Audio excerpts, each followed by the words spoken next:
아니고 이번에는 제 5번째 과목 스포츠 교육학을 다루도록 하겠어요. 스포츠 교육학. 스포츠 교육학 다룰 거고요. 제 1장이 스포츠 교육의 배경과 개념. 1장이 이거네요. 스포츠 교육의 배경과 개념. 이런 과목으로 제 1장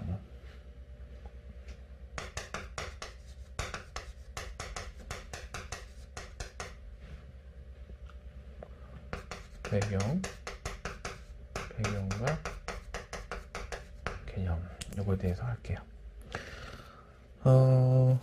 자, 스포츠 가르치기에 대한 역사적 관점, 관심 이런 얘기로 등장하네요. 스포츠 가르치기 뭐 어렵게 생각할 거 아니고요. 그냥 체육 혹은 체육 교육 이렇게 생각하면 되겠어요. 언제부터 했냐? 1980년대부터 90년대 중반, 그 다음에 90년대 중반, 현재 이렇게 나눠져 있네요.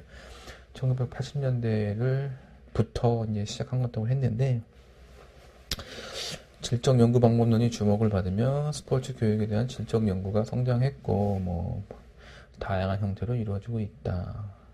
최근의 노력, 체육에서의 최근의 노력은 패러다임의 변화로 인해 체육교육에 대한 전체적인 시각이 실천적인 과제를 강조하는 형상으로 변화했고, 실제 문제와 이론 사이의 문제를 해결하려고 했고, 체육 수업의 방식이 학생 중심적으로 바뀌고 있고, 과거에 비해서 훨씬 다양화되고 있다.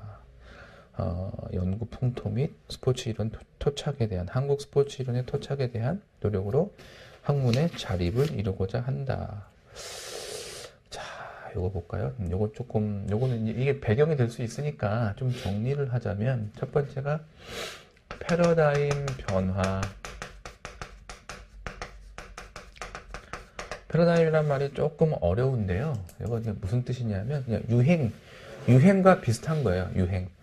뭐 우리가 뭐 복장, 패션에서의 유행, 요즘에는 무슨 버건디 레드가 뭐 유행한다, 뭐 이런 식으로 하잖아요. 그래서 패러다임의 뜻은 일단 유행인데, 어디에서의 유행이냐면 학술. 그리고 어떤 거의 유행이냐면 방법론, 도구에서의 유행이에요. 주된 거. 그걸 우리가 패러다임이라고 해. 여기서 지금 뭐라고 했냐면, 실천적인 과제, 실천적 패러다임으로 바뀌었다. 실천적 패러다임으로 바뀌었다는 거예요. 그럼 이 반대말은 뭐겠어요? 뭐 이게 좀 맞는 말인지 모르겠는데, 이게 직접 옮기는 거라고 한다면, 이거는 직접 옮기는 게 아니고 그냥 생각하고 이러는 거. 그런데 그랬는데 이렇게 바뀌고 있다는 거야, 점점. 그 다음에 두 번째, 그래서 여기 이제 실제와 이론 사이의 괴리, 이렇게 바뀌면서 요 사이의 괴리를 델타 D라고 할게요. 요 괴리를 줄이는 쪽으로 뭔가가 진행되고 있다. 그 다음에 이런 말 나왔네요. 학생 중심이다. 그러면은 옛날에는 뭐였다? 네, 교사 중심이었다. 이런 거. 그럼 뭐에서 이렇다는 거예요? 뭐 의사결정이나 교육 목표나 이런 거. 그 다음에 여기 보면 여기에 학문적 자립성이 있다. 그러면 여기는 옛날에 반대말을 친다면 종속성이라는 거겠죠. 어디에 여기가 일반 교육학에, 그래서 여기를 우리가 교과 교육학이라고 한다. 이렇게 표현이 바뀌었다. 이것만 한번 짚고 넘어갈게요. 스포츠 교육의 개념을 살펴보면 협의와 뭐 광의 이렇게 있는데, 협의는 스포츠를 교육적 수단으로만 한정하는 거, 그 다음에 삶의 의미를 포괄하는 거, 뭐 이렇게 구분하고 있네요. 그런데 이게 네. 스포츠가 학교 내에서 교육적으로 실천되는 현상을 다루고, 스포츠를 교육적 수단으로만 한정하는 거, 요거 협의의 스포츠 교육이고요. 교육적인 활동뿐만 아니라 삶의 의미를 추구하는 것을 포함하는 좀 더 넓은 거, 이거를 광의의 스포츠 교육이라고 한다. 스포츠 교육의 현재를 살펴보면, 학교에서의 스포츠 교육은 이러이러하고, 생활에서의 스포츠 교육은 이러이러하고, 경기에서의 스포츠 교육은 이러이러하다라고 되어 있는데, 이거를 우리가 어떻게 이해할 수 있냐 하면, 첫 번째, 학교와 관련된 것은 학교 체육이다라고 얘기할 수 있고, 그 다음에 생활에서에 관련된 것은 생활체육이다라고 얘기할 수 있고, 그 다음에 경기에서의 스포츠 교육은 전문체육이다 라고 얘기할 수 있어요. 이렇게 조금 구분지어서 얘기를 한다면, 학교에서의 체육의 대상은 누구냐 하면 학생이고요. 생활체육에서의 대상은 국민 대다수고요. 전문체육에서는 우리가 선수라고 하고, 가끔 이 친구들이 학교에 나이가 어려서 학교 다니기 때문에 학생 선수라고 해요. 이게 이제 그 대상이고요. 이제 뭔가를 가르치는 사람을 학교 체육에서는 교사라고 하고요. 생활체육에서는 스포츠 지도사라고 하고, 여기는 운동부 지도자라고 하는 거예요. 여기는 한데는 체육 교사가 되겠죠. 옛날에는 이게 생활체육 지도자였죠. 이렇게 되어 있는 거죠. 그래서 여기서 하고 있는 가르치는 활동을 우리는 교수 학습 활동이라고 하고, 여기를 강습, 지도 이렇게 얘기하고, 여기를 우리가 코칭 정도라고 얘기를 하죠. 때로는 이것이 수업이라고 불리고, 그래서 요렇게가 다 같은 얘기들이에요. 같은 얘기들인데 경우에 쓰이는 이 상황에 따라서 말이 약간 다르다. 그래서 스포츠 교육 현재는 학교에서는 이렇다, 생활에서는 이렇다, 전문체육에서는 이렇다라는 얘기를 하고 있는 거죠.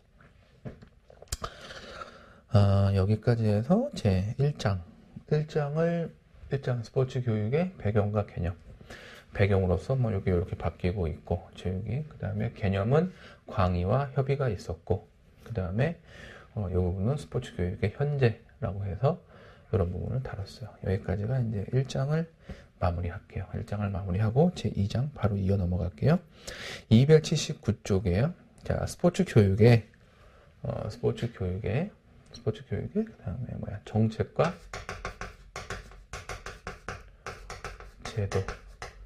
정책과 제도에 대해서 얘기를 하고 있어요. 그래서 정책은 이렇게 되어 있기 때문에 이 학교 체육과 관련되는 부분은 뭐냐면 국가 중심의 체육교육 과정이라고 하죠. 국가 수준의 체육교육 과정이라고 해요. 이게 1차부터 쭉 279쪽에 1, 2, 3, 4, 5, 6, 7차 개정 쭉 이렇게 나와 있어요. 그 다음에 학교체육진흥법 이렇게 나와 있고, 생활체육 및 전문체육 해갖고 이렇게 쭉 나와 있고, 스포츠 비전 2018 이런 게 쭉 나와 있고요. 네, 이렇게 국민체육진흥 5개년 계획 이런 것도 있고 이렇게 다루고 있는데, 여기서 이제 이 체육교육 과정이 영향을 미치고 있는 건 이렇게 두 군데. 즉, 이게 왜 두 군데냐 하면, 체육교육 과정은 학교 체육에 영향을 미치잖아요. 근데 학교 체육은 어떻게 구분되어 있냐면, 학교다 그러면 학교에는 크게 운동선수, 이걸 우리가 학생선수라고 하죠. 학생선수와 그냥 선수가 아닌 경우, 이거 그냥 우리가 편의상 그냥 일반 학생이라고 해요. 그래서 학교는 이렇게 학생이 둘로 구분되는 거야. 둘로 구분돼요. 그래서 요 둘로 구분되는데, 얘네들이 학교에서 무엇에 영향을 받냐 하면 체육과의 교육 과정이라고 하는 커리큘럼이라고 하는 거에 영향을 받는 거죠. 이게 학교가 시작된 게 1950년대부터 시작이 됐는데, 이때부터 지금까지 2018년까지 해서 영향을 받는다는 거죠. 이렇게 개정이 되어 왔어요. 이것이 어떤 그 장기 계획이에요. 마스터 플랜이에요. 이 마스터 플랜에 의해서 학교라는 것은 운영이 되고 있는 거야. 그래서 여기에서 체육교육과정이 지금 뭐 7차에 걸쳐서 몇 년까지 쭉 이렇게 바뀌어오고 있는 거죠. 여기서는 요 일반 학생들이 학생 선수가 아니고, 그래서 이거 우리가 뭐라고 하냐면 얘를 운동부라고 했고, 일반 학생들은 체육이라고 하는 교과목을 그 학교 수업 시간에 배우잖아요. 이 교과목에 대한 내용들을 규정하는 게 바로 이 체육과 교육과정이라는 거죠. 근데 여기도 같이 하고 있어. 이 학생 선수가 이게 만약에 중학교다라고 하면, 예를 들어서 중학교다라고 하면 이 둘이 한 학교에 있는 경우도 있고, 얘네들만 따로 뽑아내는 데가 있어요. 그걸 우리가 체육, 중 혹은 고등 학교라고 하죠. 그럼 여기도 학교다 보니까 체육교육 과정에 영향을 받는단 말이에요. 그래서 이 체육교육 과정은 학교 체육과 전문 체육을 둘 다 아우른다. 그리고 요 두 개가 영향을 미치는 정책이 이런 거고, 법령이 뭐냐? 법령이 이것이 학교 체육 진흥법이다. 근데 이게 2015년경에 만들어졌다. 그러면 다른 말로 하면 2015년 이전에는 학교 체육에 대해서 이렇게 얘기하는 법률이 있었다 없었다? 드러내놓고 하는 법률은 없었다. 그럼 그 전까지는 뭘 했냐? 뭐 초등교육법, 뭐 중고등, 고등교육법, 초중등 교육법 이런 것만 있었는 거죠. 그런 거에 의해서. 그렇기 때문에 이런 말은 나오는 거야. 그 체육교육이 자립성을 갖지 못했다라는 말이 나오는 거예요. 일반 교육학에 속해 있었다. 이런 식으로. 그러다 보니까 이론적이었다. 괴리가 컸다. 우리 뭔가 안 맞는 게 있으니까. 그래서 이렇게 연결되는 게 학교체육진흥법이고, 그러면 요 생활체육도 이렇게 해서 어떤 정책이 있을 거잖아요. 그 정책이 뭐냐면 국민체육진흥법. 이건 1970년대인가요? 1970년대 그 정도에 생겼어요. 그래서 이제 그때부터 쭉 저거에 연결돼 있었죠. 그럼 여기에서도 이 생활체육과 그 다음에 일부 전문체육을 다뤄요. 일부가 뭐냐면 그 일부에 해당하는 건 나이가 학생인 경우에는 학교체육진흥법에 영향을 받는 거고, 예를 들어 대학 이상 성인들을 대상으로 한 성인 선수라고 그럴까요? 성인 선수의 경우는 이렇게 영향을 받는 거예요. 이렇게 해서 스포츠 교육의 어떤 정책과 제도, 법령 이런 것이 여기 이렇게 제시가 되어 있다. 이게 지금 큰 그림인 거예요. 큰 그림. 이해되죠? 그래서 스포츠 교육은 학교체육, 생활체육, 전문체육이 그러니까 이중적 역할을 갖는 거예요. 선수들을 대상으로 하고 있긴 한데, 한 고3까지의 나이면서 학교를 다니는 친구들은 학교체육진흥법에 영향을 받는 거고, 대학생 이상인 경우에는 선수인데, 그럼 여기 국민체육진흥법에 영향을 받는 거죠. 생활체육은 이렇게 연결되는 거고. 목적이 다르죠. 생활체육과 전문체육은. 얘는 목적이 뭐냐면 우승하는 거에 있겠지만, 얘는 목적이 뭐냐면 건강이나 이런 데 관심이 있어요. 학교 체육은 건강에도 관심이 있고, 이런 경우 건강에도 관심이 있고, 이런 경우는 우승에도 관심이 있겠죠. 근데 궁극적으로 추구하고 있는 거는 어떤 전인적 성장 이런 데 목적을 두고 있는 거예요. 이것이 이제 1장과 2장에서 얘기하는 스포츠 교육의 어떤 배경, 개념, 그 다음에 정책과 제도다. 이 중에 하나로서 요 중에 이제 요 부분에 초점을 둔 걸 우리는 뭐라 그러냐면 학원 스포츠 제도 혹은 학교 운동부 제도의 같은 말이에요. 같은 말이고, 국민체육진흥법에 의해서 이렇게 성인 선수, 고등학생들이 이렇게 운동을 해가지고 대학 가는 거, 대학 진학과 관련해서 특혜를 줬었죠. 그거를 우리가 체육 특기자 제도라고 하고 있는데, 요거는 지금 문제가 좀 많아서 점점 축소하고 있는 거고, 요 특기자 제도가 좀 기형적이다.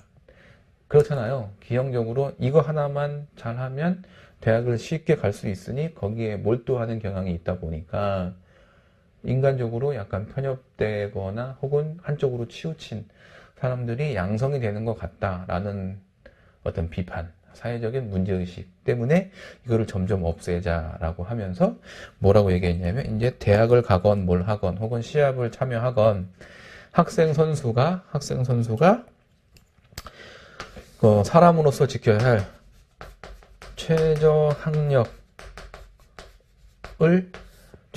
최소한의 학력을 충족시키지 못하면 시합 자체를 못 나가게 하자라는 말이 나온 거잖아요. 이렇게. 이게 지금 큰 그림이에요. 이것이 어찌 보면 여러분이 지금까지 했던 스포츠 사회학, 그 다음에 스포츠 윤리, 그런 데에서 함께 다뤘던 여러 가지 내용들이 여기에 다 녹아 있는 거죠. 그렇습니다. 그래서 요에 대한 이제 부연 설명을 조금만 더 하자면요. 279쪽에 제 1차, 2차, 3차, 4차, 5차, 6차, 7차 교육과정 되어 있죠. 네, 여기서 이제 7차 교육과정의 개정, 뭐 수시 개정 이렇게 나와 있는데 여기 연도가 안 나와갖고 좀 그런데 1차 교육과정이 1954년경이에요. 그 다음에 거의 뭐 한 10년 정도씩 바뀌었다고 생각하면 되고요. 제 7차 교육과정을 운동기능 중심 교육과정이라고 이렇게 이렇게 적어놨는데, 이건 잘못 적어놓은 것 같아요. 이거 잘못 적어놓은 거고, 이거 뭐 어디선가 이렇게 가지고 오면서 잘못 가지고 온 것 같아요. 이게 7차 교육과정에 여기는 없지만, 7차 교육과정의 핵심이 이제 뭐 선택 중심 교육과정이라거나, 그 다음에 뭐 수준별 교육과정이라거나, 이런 거에 대한 언급이 있는데, 여기 이런 게 없네요. 이건 나중에 이제 기출문제가 됐건, 혹은 뭐, 모의고사 혹은 문제풀이 그런 데서 다루게 되면 좀 더 자세히 다루도록 할게요. 학교체육진흥법은 한번 살펴볼게요. 280쪽이에요. 학생의 체육활동 강화 및 학교 운동부 육성. 이거죠. 학생의 체육활동 강화는 일반 학생을 얘기하는 거예요. 얘네들은 운동을 안 해요. 얘는 운동을 안 하고, 얘는 늘 하는 일이 공부만 하는 거야. 얘는 운동만 하고. 그러니까 니네는 공부를 좀 했으면 좋겠어. 니네는 운동을 좀 했으면 좋겠어. 라고 한 거죠. 니네는 공부를 안 하니까 니네는 최저 학력이 필요해. 라고 하고, 니네는 너무 운동을 안 하니까 운동을 좀 했으면 좋겠어. 그래서 얘는, 팝스라고 해서 학생 건강 운동 실태 조사 이런 걸 늘 하는 거죠. 그래서 여기서는, 스포츠 클럽, 학교 스포츠 클럽과 그 다음에 비만인 경우 비만 교실, 비만 예방 교실 이런 것들을 운영하게 되어 있죠. 여기는 공부가 어려우면은 최저 학력제를 제시하고 있고 이런 식으로 정책들이 제시가 되고 있어요. 여기 좀 비만 교실 이거예요. 건강 체력 교실, 학생 건강 체력 평가가 팝스를 얘기하는 거고요. 이런 것들이 여기 같이 있다. 그 다음에 2번 생활체육 및 전문체육. 생활체육하고 전문체육을 묶었네요. 그냥 묶어서 국민체육진흥법 얘기했죠. 국민체육 이렇게 하고 여러분이 지금 그 스포츠 지도사를 그 자격을 취득하게 되는 법적인 근거도 바로 이 국민체육진흥법이기 때문이에요. 이 국민체육진흥법도 2014년인가 15년인가에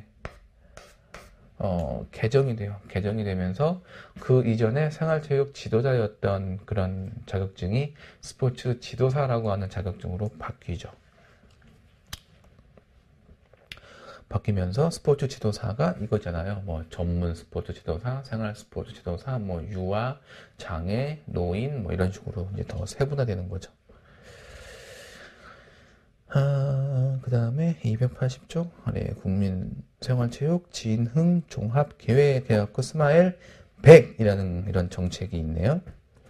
스포츠를 마음껏 일상적으로 100세까지 향유한다는 의미. 언제나 어디서나 세대와 문화를 넘어서 함께하는 생활체육 같은 캐치프레이즈. 그 스포츠 비전 2018 100세 시대 스포츠로 대한민국을 바꿉니다. 스포츠로 사회를 바꾸다, 국격을 바꾸다, 미래를 바꾸다. 그래서 손에 닿는 스포츠, 뿌리가 튼튼한 스포츠, 경제를 살리는 스포츠 하나가 더 있는데 이건 4개로 기억하고 있는데 또 뭐뭐 하는 스포츠 이렇게 돼 있어요. 이렇게 돼 있으면서 각각의 한 3, 4개씩의 어떤 그 구체적인 추진 전략들이 있죠. 자, 이렇게 해서 스포츠 교육의 배경, 개념, 정책, 제도 등에 대해서 쭉 한번 다뤘어요. 다루고 여기서 이제 매듭을 짓고요. 잠깐 쉬었다가 제 3장으로 이어가도록 하겠습니다.